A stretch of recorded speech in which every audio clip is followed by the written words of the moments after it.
കർത്താവിൻ്റെ ഉന്നതമായ നാമത്തിന് സ്വസ്ഥം ചെയ്യുന്നു. കർത്താവിൻ്റെ വിശുദ്ധ പൗരോഹിത്യത്തെ മഹത്വപ്പെടുത്തണമേ.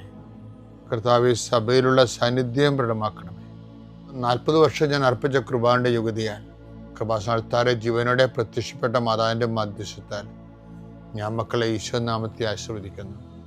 കർത്താവെ, ജോലിയില്ലാത്തവര്, വീടില്ലാത്തവര്, ജീവിതത്തിൽ കലഹങ്ങളും ഭിന്നതകൊണ്ട് പിരിഞ്ഞു താമസിക്കുന്ന ജീവിത പങ്കാളികളെ, കുഞ്ഞുങ്ങളുടെ തെറ്റായ അവസ്ഥകൾ കണ്ട് വിഷമിക്കുന്ന മാതാപിതാക്കന്മാരെ,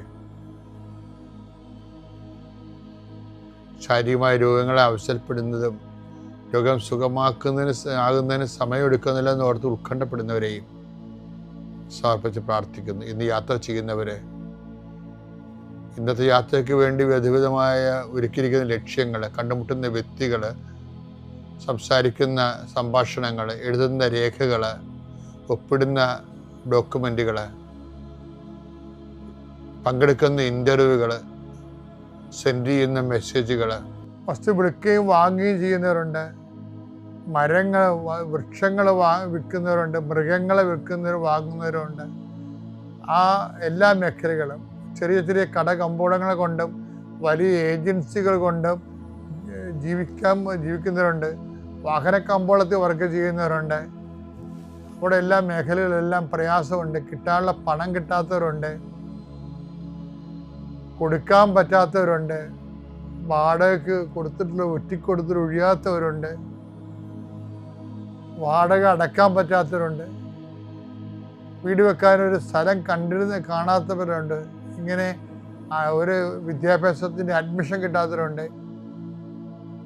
വിദേശ ജോലിക്ക് വേണ്ടി ഇതുവരെക്കും അസൈൻമെൻറ്റ് കിട്ടില്ല, കുഞ്ഞുങ്ങളെ പോറ്റാൻ വിഷമിക്കുന്നവരുണ്ട്. എൻ്റെ കർത്താവേ, ഞാൻ help those all kind of troubles. എല്ലാ തരത്തിലും വേദന അനുഭവിക്കുന്ന 1:4 പറഞ്ഞ എല്ലാ തരത്തിലും വേദന അനുഭവിക്കുന്നവരെ കൃപാസനത്തിലെ ജീവനോടെ പ്രത്യക്ഷപ്പെട്ട പരിശുദ്ധ അമ്മയുടെ മാധ്യസ്ഥത്തിലെ ഇവിടെ നടന്ന 10,000-കണക്കിന് ആരാശക്തിയാൽ എൻ്റെ മക്കൾ ഈശോ നാമത്തെ അനുഗ്രഹിക്കപ്പെടുകയും ആശ്വസിപ്പിക്കപ്പെടുകയും ചെയ്യും. അമ്മേ പരിശുദ്ധ അമ്മേ, അമ്മേ പരിശുദ്ധ ദൈവമാതാവേ, കൃപാസനത്തിലൂടെ ഞങ്ങൾക്കും ഞങ്ങളുടെ ദേശത്തിനും അമ്മ മധ്യസ്ഥം തേടി തന്ന എല്ലാ അനുഗ്രഹങ്ങൾക്കും കൃപകൾക്കും ഞങ്ങളിപ്പോൾ ഹൃദയം നിറഞ്ഞ നന്ദി പറയുന്നു.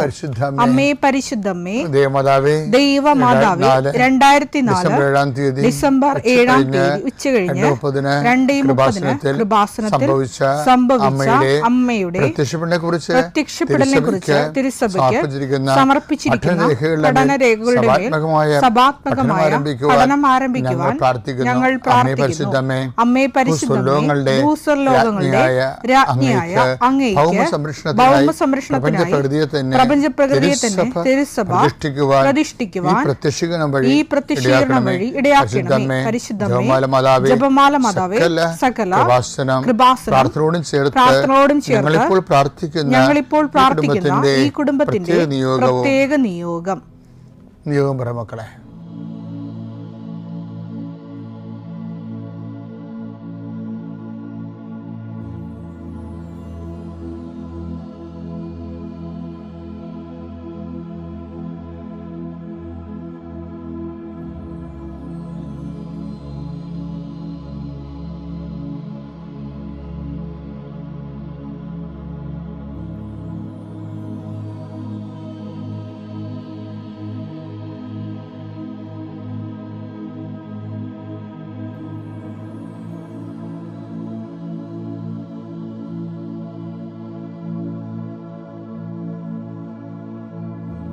അമ്മയുടെ പ്രത്യക്ഷീകരണത്തിന്റെ ഈ അനുഗ്രഹവേളയിൽ ഞങ്ങൾക്ക് സാധിച്ചു തരുവാൻ കനിയണമേ.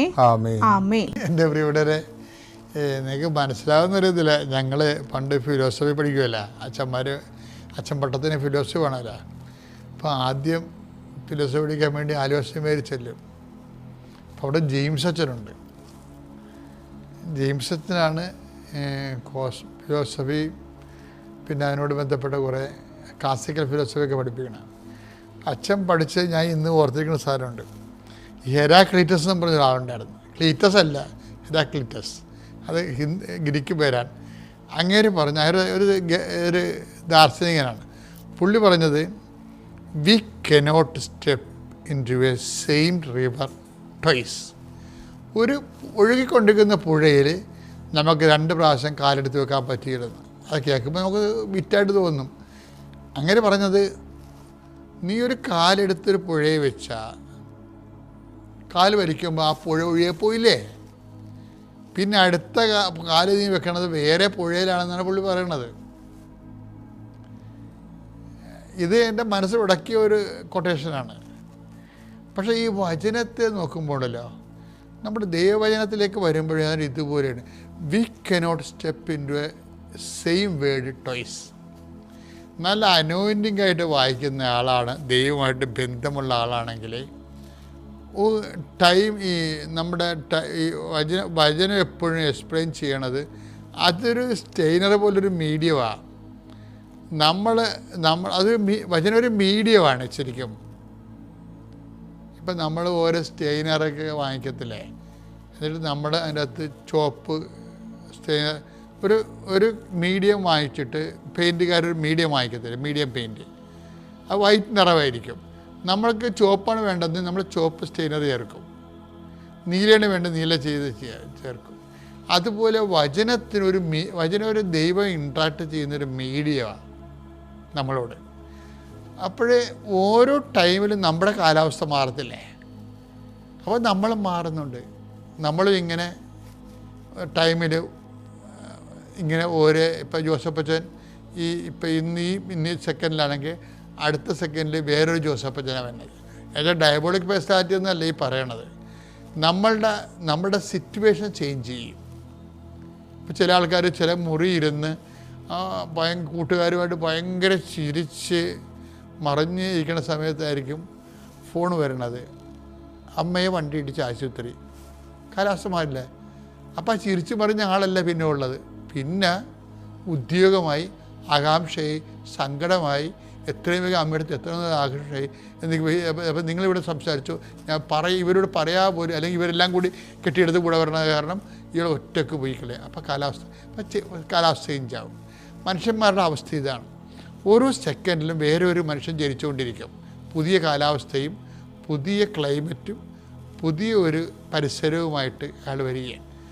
വചനത്തിൻ്റെ പ്രശ്നം എന്ന് വെച്ച് കഴിഞ്ഞാൽ, വചനം ഈ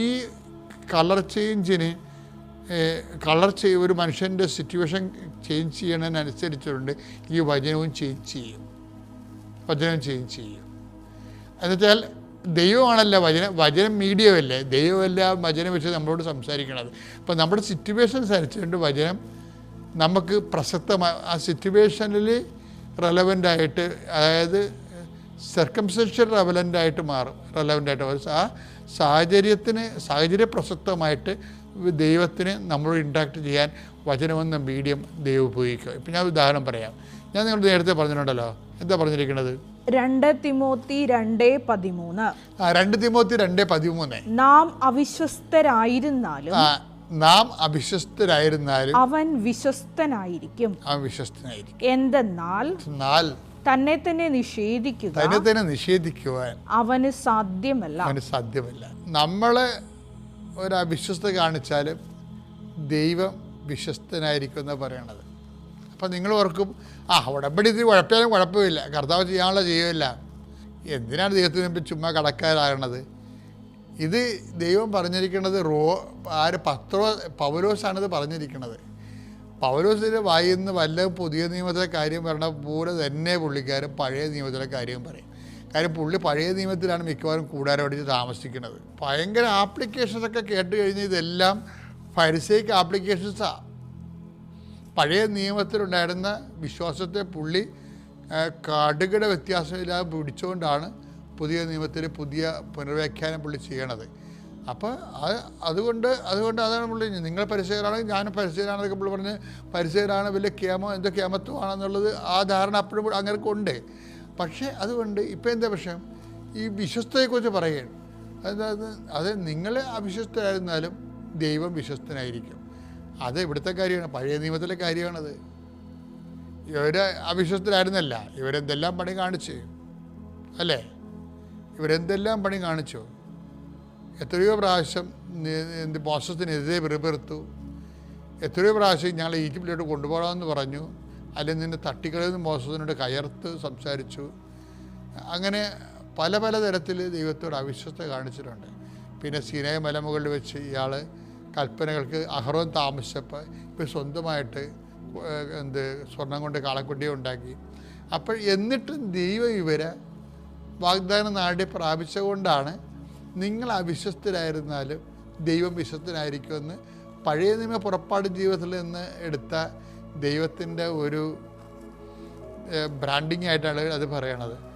പക്ഷേ നിങ്ങളത് കൃപാസനം ഉടമ്പടിയുമായിട്ട് കണക്ട് ചെയ്യരുത്. എന്താ കാര്യം? പഴയ നിയമത്തിലെ ഉടമ്പടി ദൈവം ഇങ്ങോട്ട് വന്നെടുത്ത ഉടമ്പടിയാണ്. മനസ്സിലായ? കൃപാസന ഉടമ്പടി ദൈവം ഇങ്ങോട്ട് വന്നെടുത്ത ഉടമ്പടിയല്ല, നിങ്ങൾ അങ്ങോട്ട് ചെന്നെടുത്ത ഉടമ്പടിയാണ്. തെറ്റിക്കരുത്. വണ്ടിയും ട്രെയിനും പ്ലെയിനൊക്കെ പിടിച്ച് കൃപാസനത്തിൽ വന്നെടുത്ത ഉടമ്പടിയാണ്.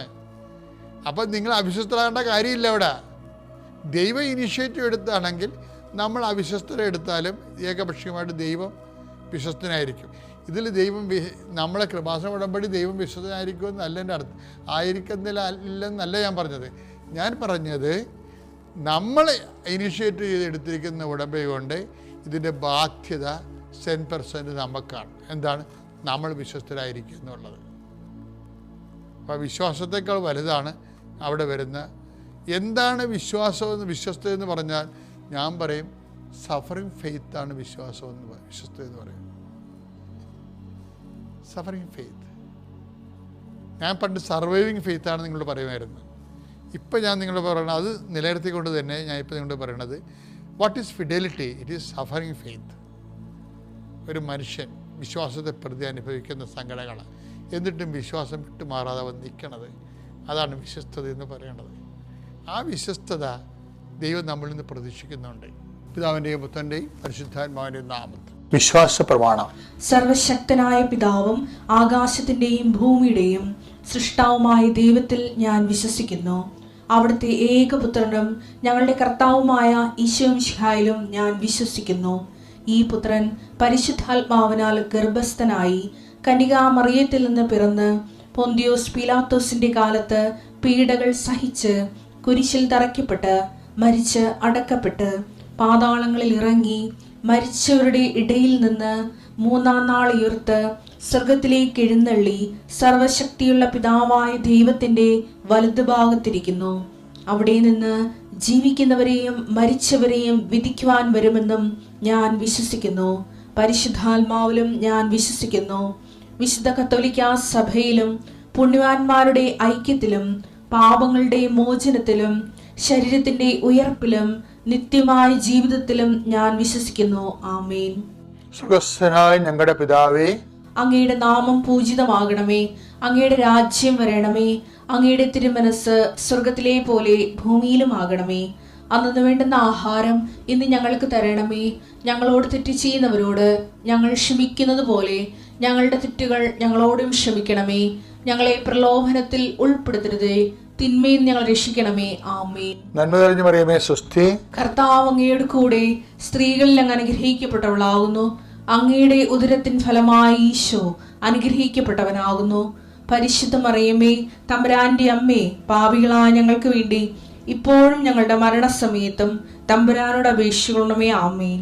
പിന്നെ സംസ്ഥാനത്ത് പോയ ഗ്രേഡിൻ്റെ അടിസ്ഥാനത്തിൽ ഇവൾക്ക് A+ കിട്ടി, ഫുൾ A+ കിട്ടി. ദൈവം അനുഗ്രഹിച്ചു. NSSന് ഗ്രേസ് മാർക്കായിട്ട് 25 മാർക്കാണ് കിട്ടണ്ടേ. ഇതിന് സംസ്ഥാനത്തിന് പോയതുകൊണ്ട് 33 മാർക്ക് ഗ്രേസ് മാർക്കുണ്ട്. അപ്പം നമ്മുടെ പൊട്ടബുദ്ധിക്ക് പിന്നെ സാറുമാരെ കുറ്റം പറഞ്ഞെങ്കിലും അമ്മയുടെ പ്രത്യക്ഷീകരണത്തിൻ്റെ ഒരു സാക്ഷിയാക്കാൻ വേണ്ടിയായിരുന്നു ഈ സംഭവം ഉണ്ടായെന്ന് പിന്നീടാണ് ഞങ്ങൾക്ക് മനസ്സിലായത്. അതുപോലെ ദൈവം ഒരുപാട് അനുഗ്രഹം തന്നു. എൻ്റെ പിന്നെ ഹസ്ബൻഡിൻ്റെ പെങ്ങളുടെ മോന്, പെങ്ങളൊക്കെ അവിടെ പിന്നെ സൗത്ത് ആഫ്രിക്കയിലാണ് ഉള്ളത്. അപ്പോൾ ആ മോന് പിന്നെ ഓസ്ട്രേലിയ പഠിക്കണം, അല്ല ജോലിക്ക്, പഠിത്തം കഴിഞ്ഞ് ജോലി വേണമെന്ന് ഭയങ്കര ആഗ്രഹമായിരുന്നു. അപ്പം ഞങ്ങളിങ്ങനെ കൃപാസനത്തിൽ പോകുന്നുണ്ടെന്ന് പറഞ്ഞപ്പോൾ ചേച്ചി പറഞ്ഞു, അയ്യോ അവന് വേണ്ടി ഒന്ന് പിന്നെ ഇത് ഉടമ്പടിയിൽ നിയോഗം വെക്കണം കേട്ടോ എന്നൊക്കെ പറഞ്ഞു. അപ്പം തന്നെ ഹസ്ബൻഡ് പറഞ്ഞു, എന്നാൽ അവിടെ നിന്ന് ഒരു കല്യാണം ആലോചിച്ചാൽ മതിയായിരിക്കും, അതായിരിക്കും നല്ലത്, അല്ലാതെ അങ്ങനെ പോകാൻ എളുപ്പമാണോ എന്നൊക്കെ ചോദിച്ചു. അപ്പോൾ എന്നാണേലും ദൈവാനുഗ്രഹം കൊണ്ട് കഴിഞ്ഞ മാസം ഓസ്ട്രേലിയയിൽ തന്നെ താമസിക്കുന്ന ഒരു കുടുംബമായിട്ട്, അവർ അപ്പനും അമ്മയും ഫാമിലി അടക്കം പിന്നെ എൻജിനീയറെ വേണമെന്നായിരുന്നു. അവൻ എൻജിനീയറാണ്. അപ്പോൾ വരുന്ന ആലോചനകളെല്ലാം നേഴ്സിൻ്റെ ആയിരുന്നു. അപ്പോൾ എൻജിനീയറെ തന്നെ വേണമെന്നായിരുന്നു. അപ്പം കഴിഞ്ഞ മാസം ഒരു എൻജിനീയറുമായിട്ടുള്ള കല്യാണാലോചന ഉറപ്പിച്ചു. അങ്ങനെ ദൈവം ഒരുപാട് അനുഗ്രഹിച്ചു ഞങ്ങളെ. അതുപോലെ തന്നെ എൻ്റെ സഹോദരിയുടെ ഒരു 10 പവൻ സ്വർണം കാണാതായിരുന്നു. അപ്പോൾ അത് ഞാൻ ഉടമ്പടിയിൽ വെച്ചു. 1 മാസത്തിന് ശേഷം ആ സ്വർണം കണ്ടെത്തി തന്നു. അതുപോലെ എൻ്റെ ആങ്ങളയുടെ മോൾക്ക് +2 നല്ല മാർക്ക് കിട്ടി, നല്ല കോളേജിൽ അഡ്മിഷൻ ലഭിക്കാൻ വേണ്ടി നിയോഗം വെച്ചായിരുന്നു, അതും ലഭിച്ചു. എൻ്റെ അനിയത്തിൻ്റെയും ചേച്ചീൻ്റെ ഒരു ഓപ്പറേഷൻ സംബന്ധമായ അസുഖം ഉണ്ടായിരുന്നു. അത് കുറച്ച് നാളായിട്ട് ദുരിതമായിരുന്നു, അതുകൊണ്ട് വേദനയായിരുന്നു. അതിനും കർത്താവ് സൗഖ്യം നൽകി. എൻ്റെ നാത്തൂനെ വിദേശത്ത് പോകാനുള്ള കൃപ നൽകി ദൈവം അനുഗ്രഹിച്ചു. ഇങ്ങനെ ഒരുപാട് അനുഗ്രഹം ദൈവം ഞങ്ങൾക്ക് തന്നു. പിന്നെ എൻ്റെ അനിയത്തിയാണ് ആദ്യം ഇവിടെ വന്ന് ഉടമ്പടി എടുത്തത്. അപ്പോൾ അവൾ എന്നോട് പറയാമായിരുന്നു, ഇങ്ങനെ കൃപാസനം നമ്മുടെ ഇങ്ങനെ ഓരോ ദുരിതമൊക്കെ കേൾക്കും പറയും, കൃപാസനത്തിലൊന്ന് പോകാൻ പറയും. അപ്പം ഞാനിങ്ങനെ വീട്ടിൽ പറയും. അപ്പം ഇങ്ങനെ ഹസ്ബൻഡ് അപ്പം അന്നേരം ഒന്നും പ്രതികരിക്കില്ല. അപ്പം ഞാൻ വിചാരിച്ചു അപ്പം വഴക്കൂടി പോയിട്ട് കാര്യമില്ലല്ലോ, എന്നാൽ പിന്നെ മനസ്സ് തോന്നിപ്പോയല്ലേ കാര്യമുള്ളെന്ന് വിചാരിക്കും. അപ്പോൾ അവളെന്നോട് പറഞ്ഞു, പിന്നെ എന്നാണേലും വലിയ അത്ഭുതമൊന്നും കിട്ടിയാലും അവർക്ക് കിട്ടിയ അത്ഭുതമൊക്കെ പറഞ്ഞു. എന്നിട്ട് പറഞ്ഞു, ഒന്നും അല്ലെങ്കിലും നമുക്ക് എപ്പോഴും ഒരു സംരക്ഷണം ഉണ്ടാവും, ഈശോൻ്റെ മാതാവിൻ്റെ സംരക്ഷണം ഉണ്ടാവും. അത് കേട്ടപ്പോൾ എനിക്ക് എന്നാണല്ലോ ഒന്ന് വരണം, അത്ഭുതമൊന്നും കിട്ടിയില്ലെങ്കിലും വരണം എന്നുണ്ടായിരുന്നു. അതുകൊണ്ടാണ് അപ്പോഴാണ് എൻ്റെ ബ്രസ്റ്റിൽ ഇങ്ങനെ പെട്ടെന്നാണ് ഒരു മുഴ വന്നു, അതിങ്ങനെ വലുതാകാൻ തുടങ്ങി. അതുകൊണ്ടാണ് ഹസ്ബൻഡ് പേടിച്ച്, പിന്നെ അന്നേരം ഹസ്ബൻഡ് തന്നെയാണ് എന്നോട് പറഞ്ഞത്, എന്നാൽ പിന്നെ നമുക്ക് കൃപാസനത്തിൽ പോയി ഉടമ്പടി എടുക്കാമെന്ന് പറഞ്ഞ് അങ്ങനെ പേടിച്ച് വന്നത്. അതുകൊണ്ട് അനിയത്തി പറഞ്ഞ പോലെ പ്രത്യേക സംരക്ഷണം ഉണ്ടെന്ന് പറഞ്ഞ പോലെ ദൈവം ഇതുവരെ നമ്മൾ ഈ കൊച്ചു പിള്ളേരൊക്കെ വെള്ളത്തിലും തീയിലോട്ടൊക്കെ പോകുമ്പോൾ നമ്മൾ പിടിച്ചിങ്ങനെ വലിച്ചു കൊണ്ടുവരില്ലേ, അതുപോലെ ഞങ്ങളെ ദൈവം ഇങ്ങനെ പിടിച്ച് വലിച്ച് പോകാൻ എങ്ങോട്ടെങ്കിലും വേണ്ടാത്ത വഴിക്കാണെങ്കിൽ അങ്ങോട്ട് വിടാതെയും നല്ല വഴിക്കാണെങ്കിൽ അങ്ങോട്ട് നടത്താനൊക്കെ ദൈവം ഭയങ്കരമായിട്ട് നമ്മളെ ഭയങ്കര സംരക്ഷിച്ചുകൊണ്ടിരിക്കുകയാണ്. എല്ലാം അമ്മയുടെ മാധ്യസ്ഥം വഴിയാണെന്ന് ഞങ്ങൾ വിശ്വസിക്കുന്നു. അമ്മയുടെ മാധ്യസ്ഥം വഴി ദൈവം ചെയ്തു തന്ന എല്ലാ അനുഗ്രഹങ്ങൾക്കും ഞങ്ങൾ നന്ദി പറയുന്നു. പിന്നെ ഞങ്ങൾ പ്രത്യക്ഷീകരണ പ്രാർത്ഥനയും നമ്മൾ അങ്ങനെ ചെയ്യാൻ കാരുണ്യപ്രവർത്തികളും എല്ലാം നമ്മൾ പറ്റുന്ന പോലെയൊക്കെ ചെയ്യുന്നുണ്ടായിരുന്നു.